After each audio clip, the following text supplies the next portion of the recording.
I can say that. Okay. Wrong. I would have to say that the craziest record that I produced, through my whole Miami-based career as being a producer for different groups, things like that.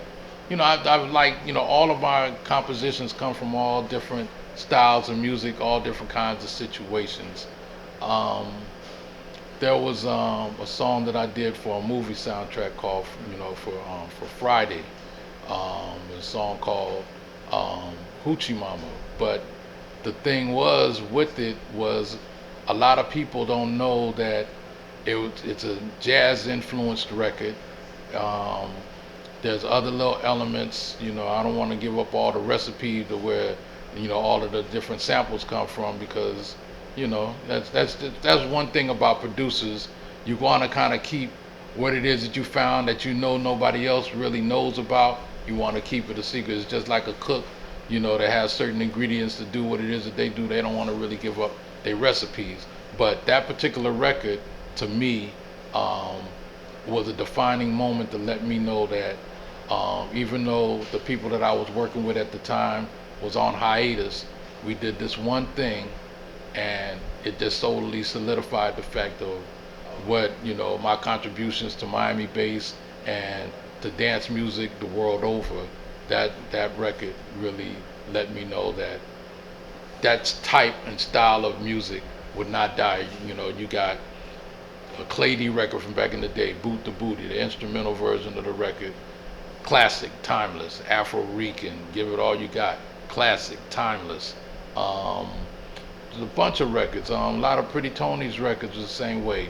Egyptian Lover, and the craziest thing about it, you hear all of these elements of these songs in Black Eyed Peas records. You hear them in Nicki Minaj super bass records. You hear it in a bunch of different groups. And then the slower tempo Miami bass records.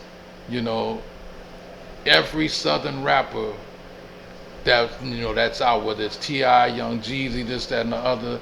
All of these people use the same bass elements that we're using. They're just doing different type of lyrics over the drum tracks and the music. But it all stems from Miami and what guys were around here doing. The one thing that I kind of wish would have happened back in those days, everybody had their own little camp. Me and Luke, we had our camp. There was other different people around town. They had their own camps, and there was no such thing as us really just beefing with this one or beefing with that one. Everybody was just making their records. I just wish it could have been a greater coalition where we all could have got together and went out and did big tours, and all that. Everybody was kind of doing like spot dates. Everybody was like, I think it was indirectly every man for himself, I think, to a degree back in those days. But everybody played off of each other. Everybody influenced each other. I remember when I heard the scratching on Give It All You Got. I didn't know who did the scratching, but whoever did it, I still don't know who to this day who did it. He was a very sharp scratcher, and there's a lot of guys that can't even do the patterns that he was doing in the record. You know what I mean? So that in itself let me know that this music, it's dance motivated and it's special. And whether it's the scratching that gets you, or the bass that gets you, or this sample from a disco record that gets you, this music is infectious and it's never gonna slow up.